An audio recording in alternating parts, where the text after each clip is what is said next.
Sweetheart! Bagong ligo ako ngayon. Baka, alam mo na, baka pwede ngayon. Ay, pasensya ka na, sweetheart.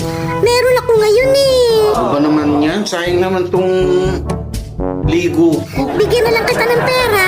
Hanap ka muna ng iba ha. Sige, sige, sige. Pasensya ka muna talaga, sweetheart ha. Enjoy! Sige, alis muna ako.